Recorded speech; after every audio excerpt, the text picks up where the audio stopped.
اس نے کہا کہ ایک بچہ پیدا ہوگا جو تیری سلطنت کو تباہ کرے گا۔ چاہیے تو یہ تھا کہ وہ توبہ کرتا، لیکن اس نے کیا کیا کہ اس نے بچوں کو قتل کرانا شروع کیا۔ یذبحون ابناءکم، ذبح کرا دیتا تھا تمہارے بیٹوں، اور بچیوں کو وہ زندہ رکھتا تھا۔ تو حضرت موسیٰ جب پیدا ہوئے تو ان کی والدہ نے پتہ کیا کیا، ان کو ایک صندوق میں بند کر کے دریا میں بہا دیا۔ اب دریا میں بہتے جا رہے ہیں تو ماں تھی تو پریشان بھی ہو گئی، ان کی ہمشیرہ کو کہنے لگی ذرا دھیان رکھنا کدھر جاتے ہیں۔ حضرت موسیٰ علیہ السلام دریا میں بہتے بہتے نا، فرعون نے نا دریا کے کنارے مکان بنایا ہوا تھا۔ آپ کو پتہ ہے بادشاہوں کا ذوق ہوتا ہے، آج کل ہمارے جو حکمران ہیں انہوں نے اس کا نام فارم ہاؤس رکھا ہوا ہے، میرا فارم ہاؤس، اور پرانے زمانے میں لوگ ڈیرا کہتے تھے۔ تو اس نے بھی اس طرح کا فارم ہاؤس بنایا ہوا تھا۔ وہاں پہ حضرت موسیٰ علیہ السلام تیرتے ہوئے تابوت کے اندر، صندوق کے اندر جا رہے ہیں۔ فرعون اور ان کی بیوی حضرت آسیہ بے اولاد تھیں، بڑی تڑپ تھی بیٹے کی، وہ بھی وہاں کھڑی تھی۔ صندوق تیرتا ہوا آیا تو فرعون نے کہا کہ جاؤ پکڑ کے لاؤ دیکھو کیا ہے۔ جب وہ لے کے آئے نا تو آپ کی ہمشیرہ جو نگرانی کر رہی تھی پریشان ہو گئی کہ یہ تو اس کے ہاتھ لگ گئے، یہ تو اب مار ڈالے گا۔ لیکن جب خوبصورت اور چمکتا ہوا بچہ دیکھا تو بی بی آسیہ کہنے لگی یہ بنی اسرائیل کا ہے ہی نہیں، یہ تو پتہ نہیں کہاں سے بہتا ہوا یہاں آ گیا ہے، تم ایسے ہی چھوڑ، یہ پتہ نہیں کہاں سے، رکھ نہ لیں رکھ نہ لیں۔ تو حضرت موسیٰ علیہ السلام وہ کہنے لگا نہیں انہی کے ہیں، موسیٰ علیہ السلام اسی کے ہیں۔ تو آسیہ کہنے لگی تیرے تو سر پہ نا بس بھوت ہی سوار ہو گیا، ہر وقت وہی لوگ تجھے یاد رہتے ہیں، یہ پتہ نہیں کہاں سے بہ کے آیا۔ اب رکھ لیا، مان گیا فرعون۔ آپ فرعون کے گھر میں جو اس لیے بچے مروا رہا تھا کہ میری سلطنت حضرت موسیٰ پیدا نہ ہو جائیں، تو اسی کے گھر میں پرورش پانے لگے، اسی کے گھر میں۔ اب عورتیں منگائیں گئی دودھ پلانے کے لیے، تو حضرت موسیٰ علیہ السلام کسی بی بی کا دودھ نہیں پیتے، تو آپ کی ہمشیرہ نہ وہیں دائیں بائیں گھومتی رہتی۔ تو کہنے لگی جناب آسیہ سے کہ میں ایک بی بی کو جانتی ہوں، بڑی صاف ستھری ہے، مجھے امید ہے یہ بچہ اس کا دودھ پیے گا۔ تو فرعون کہنے لگا دوڑ کے لا، تو اپنی والدہ کو لے کے آئیں، تو حضرت موسیٰ نے فوراً دودھ پینا شروع کر دیا۔ فرعون کو پھر تھوڑا شک ہوا۔ ایک روایت یوں بھی لکھی ہے بعض لوگوں نے کہ فرعون ایک دن اٹھایا ہوا تھا حضرت موسیٰ کی، ابھی تھوڑی سی عمر تھی، تو آپ نے اس کی داڑھی پکڑ کے تو ایک گھونسا دے مارا، جلالی تو شروع سے ہے نا۔ تو کہنے لگا آسیہ تو مان نہ مان یہ بچہ وہی ہے۔ تو حضرت بی بی آسیہ کہنے لگی کہ تجھے غلط فہمی ہے، یہ وہ نہیں ہے۔ اس نے کہا دیکھو نا یہ تو اٹھاتی ہے تو پیار کرتا ہے، اور میرے جب قریب آتا ہے تو اس کے لب و لہجے میں تلخی محسوس کرتا ہوں۔ اس نے کہا بچوں کو کیا پتا۔ خیر ایک طرف اس نے کھانے پینے کی چیزیں رکھ دی، ایک طرف انگارے رکھ دیے۔ وہ بھی حضرت آسیہ کہتی ہیں کہ تجھے سمجھ آئے بچے بچے ہوتے ہیں۔ حضرت موسیٰ بچے تو تھے پر تھے تو اللہ کے نبی نا، اللہ کے نبی تھے۔ جب اس نے کہا نا یہ بچے ہیں، تو حضرت موسیٰ علیہ السلام بجائے انگاروں کی طرف جانے کے، نبی تھے وہ سیدھے کھانے پینے والی چیزوں کی طرف بڑھنے لگے۔ فرعون کہنے لگا اب بتا۔ اللہ تعالیٰ نے حضرت جبریل کو بھیجا، انہوں نے کہا ادھر نہیں جانا آپ ادھر جائیے۔ تو آپ آگ کی طرف گئے اور ایک کوئلہ اٹھا کے زبان پہ رکھ لیا۔ تو آسیہ کہنے لگی سمجھ آئی، بچے کو کیا پتا کدھر جانا ہے کدھر نہیں جانا، اگر وہ اتنا ہی خیال ہوتا وہی بچہ ہوتا تو آگ۔ اور بعض مفسرین نے لکھا ہے یہ جو حضرت موسیٰ دعا مانگتے تھے نا رب اشرح لی صدری ویسر لی امری، یہ وہ آگ کا انگارہ جب کوئلہ منہ میں رکھا تھا نا تو اس کی وجہ سے زبان میں کچھ لکنت آ گئی، تو آپ دعا کرتے تھے کہ یا اللہ میری زبان کی وہ بند گرا کھول دے تاکہ میں کھل کے فرعون کے سامنے بات کر سکوں۔ وہیں حضرت موسیٰ پلنے لگے، وہیں پلے، وہیں جوان ہوئے، وہیں اللہ نے ساری دولتیں دی، بہن بھی ملی، ماں بھی ملی، اور سارے عزیزوں کا پیار بھی ملا۔ اسی گھر کے اندر اللہ نے پرورش کر کے فرعون کے ظلم سے بنی اسرائیل کو نجات عطا فرمائی۔ کہ موسیٰ پھر فرعون کے گھر میں پلنے لگے، اور جب جوان ہو گئے تو فرعون کے ہاں جو ظلم ہوتا تھا حضرت موسیٰ اس پر بول پڑتے تھے، جلال فرماتے۔ تو فرعون پھر ناراض رہنے لگا، یہاں تک کہ اس نے آپ کو نکال دیا، آپ تشریف لے گئے وہاں سے۔ تو حضرت موسیٰ ایک دن شام کے وقت دوبارہ آئے بستی میں، لوگ سوئے ہوئے تھے، تو دو آدمی، ایک بنی اسرائیل میں سے اور ایک فرعون کی اپنی قوم میں سے، وہ دونوں آپس میں جھگڑ رہے تھے، لیکن وہ جو حضرت موسیٰ کی بنی اسرائیل کی قوم کا شخص تھا، اس پر وہ قبطی، وہ جو فرعون کے قریبی لوگوں میں سے تھا، وہ ظلم کر رہا تھا اور بوجھ اٹھانے کی بات کر رہا تھا۔ اب اس نے حضرت موسیٰ کو پکارا کہ یہ دیکھ لے میرے ساتھ کس طرح کی بات کر رہا ہے، تو حضرت موسیٰ کا ارادہ بھی نہیں تھا، آپ نے بس اس کو سمجھایا، پر کچھ لوگوں کو سمجھ، تو حضرت موسیٰ نے پھر ایک مکہ مارا، ایک گھونسہ مارا، صرف ایک ہی۔ یہ کئی تگڑے اور دلیر اس طرح کے بھی ہوتے ہیں کہ گھونسہ ایک بھی برداشت نہیں کرتے، وہ ایک مارا، آدمی دھڑام سے زمین پہ گرا اور ماری گیا۔ حضرت موسیٰ کا ارادہ نہیں تھا لیکن وہ مر گیا۔ حضرت موسیٰ علیہ السلام نے اس بات پر اپنے رب سے استغفار بھی فرمائی، قرآن کہتا ہے کہ انہوں نے معافی چاہی کہ اللہ میرا ارادہ نہیں تھا۔ بہرحال اگلے دن نا حضرت موسیٰ دوبارہ آئے، وہ سنا کرتے تھے نا ہم کہ بیوقوف دوست سے عقل مند دشمن بہتر ہوتا ہے، وہ کم از کم دشمنی تو عقل مندی سے کرتا ہے نا، لیکن جو بیوقوف دوست ہو بیوقوفی۔ حضرت موسیٰ دوبارہ آئے تو وہ بنی اسرائیلی اگلے دن کسی اور سے جھگڑا کر رہا تھا، پھر اس نے مدد کے لیے پکارا تو حضرت موسیٰ کہنے لگے مجھے لگتا یہ ہے کہ تیری عادت ہے، تو خود بڑا جھگڑالو ہے، تو نے روز نیا جھگڑا شروع کیا ہوتا ہے۔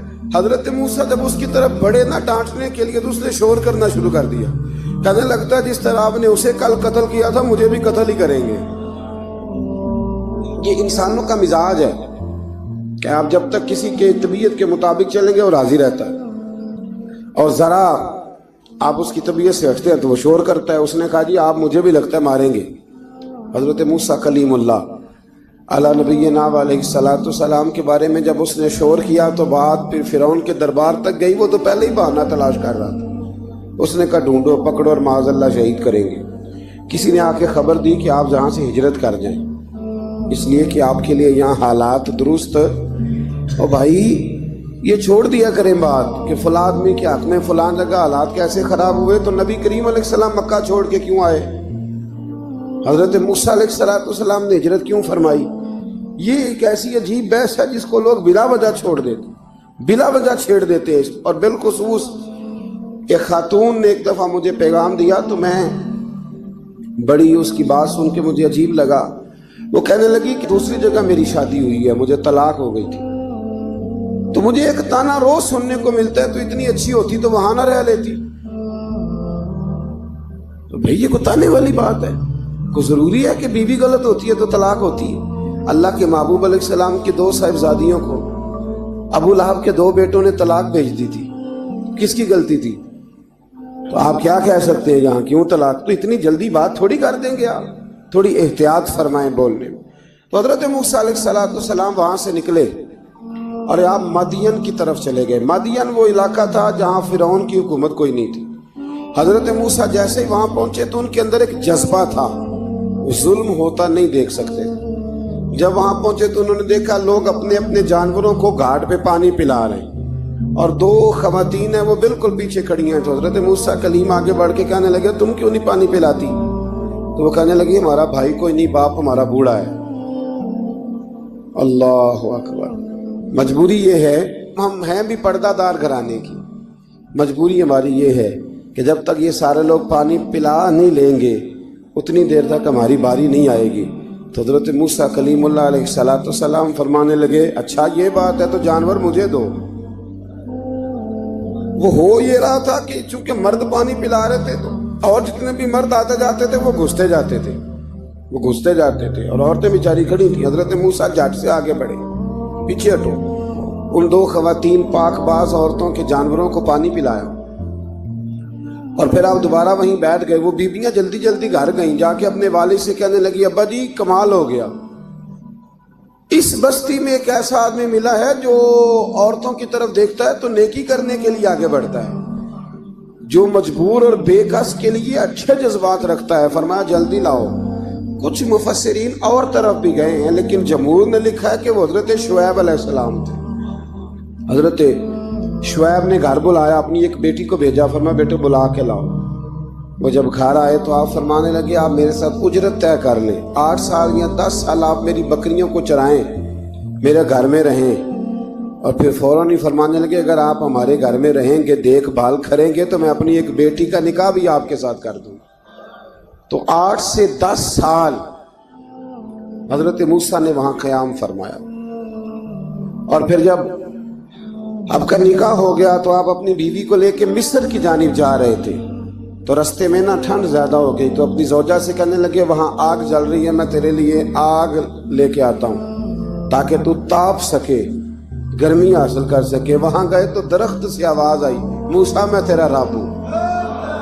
درخت سے آواز آئی، موسیٰ میں تیرا رب ہوں۔ اور حضرت موسیٰ کلیم اللہ کو وہاں وحی آنی شروع ہوئی، وہاں وہی اللہ تعالیٰ نے انہیں وہ عصا عطا فرمایا جو پھر بعد میں اژدہا بنتا تھا۔ رب کریم نے وہیں حضرت موسیٰ کلیم کو وہیں ید بیضا عطا فرمایا۔ اپنا ہاتھ گریبان میں ڈال کے نکالتے تھے تو چاند اور سورج کی طرح روشنی دیا کرتا تھا۔ ید بیضا لیے بیٹھے ہیں اپنی۔ میں کبھی کبھی کہا کرتا ہوں کہ مولا کے دینے کے انداز بڑے انوکھے ہیں۔ بھائی یوسف کو کنویں میں پھینکتے ہیں تو اللہ مصر کا حکمران بنا دیتا۔ تو پھر حضرت موسیٰ وہاں سے واپس آئے اور آ کر کے آپ نے دوبارہ وہ سارا نظام زندگی شروع فرمایا۔ موسیٰ علیہ السلام نے ان کو دعوت حق دی اور کہا کہ میں تمہارے پاس واضح نشانیاں لایا ہوں، بنی اسرائیل کو میرے ساتھ بھیج دو۔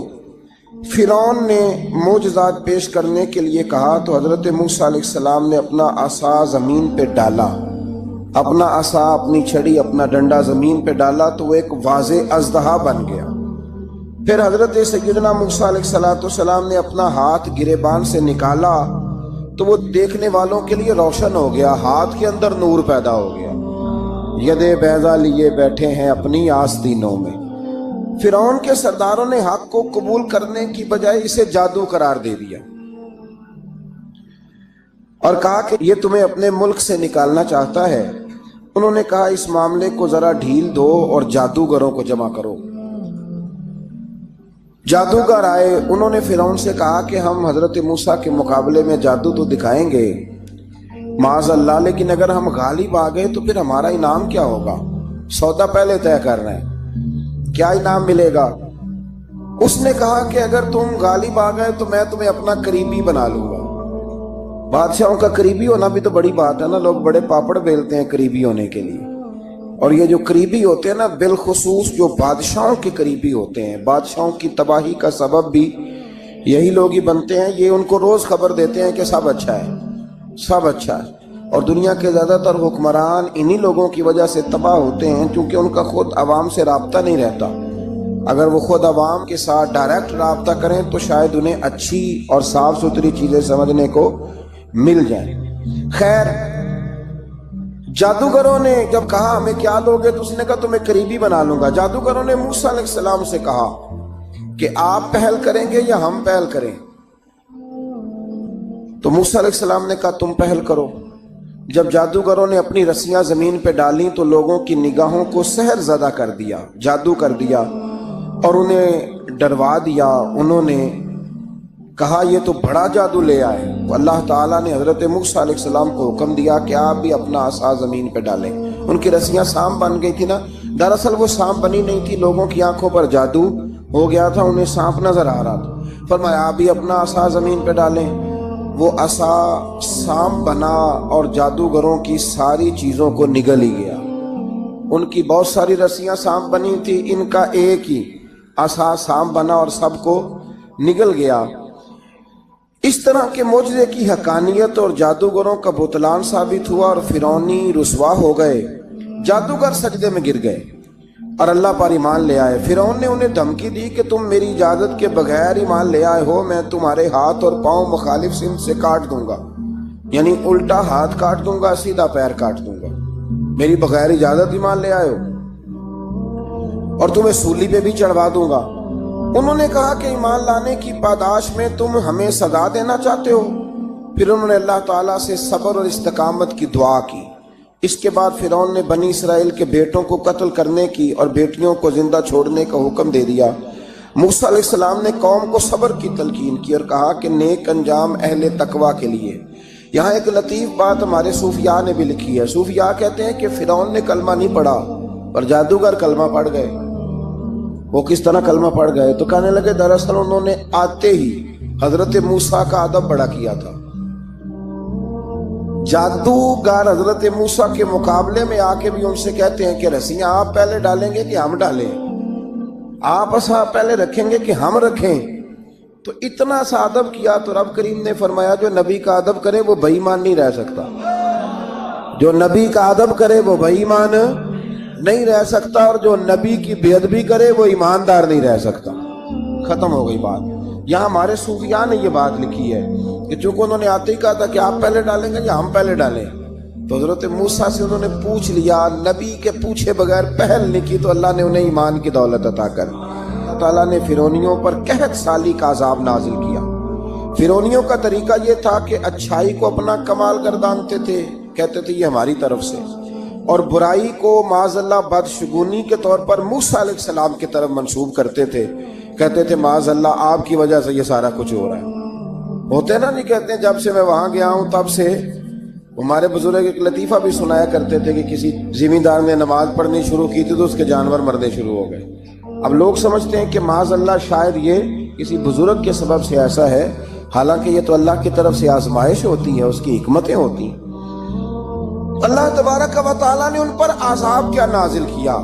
آیت نمبر 130 اور 143 کا بھی آپ سورہ اعراف کی پڑھیں تو اللہ تعالیٰ نے ان پر ٹڈیوں کا، جموں کا، مینڈکوں کا اور خون کا عذاب نازل کیا. یہ کس قسم کا عذاب ہے؟ جمعے پڑ گئے، ٹڈیاں آ گئی، یہ اللہ نے عذاب نازل کیا. جب وہ عذاب میں مبتلا ہوئے تو موسیٰ علیہ السلام سے کہا کہ آپ اللہ سے دعا کریں کہ ہم سے یہ عذاب ٹل جائے. اگر ایسا ہوا تو ہم ایمان لے آئیں گے، بنی اسرائیل کو بھی آزاد کر دیں گے. لیکن موسیٰ علیہ السلام کی دعا کے نتیجے میں جب عذاب ٹل جانے کے بعد فرعونی پھر اپنے وعدے سے پھر گئے. بنو قریظہ والوں نے بھی کئی دفعہ حضور سے وعدے کیے پر اپنے وعدوں پر قائم.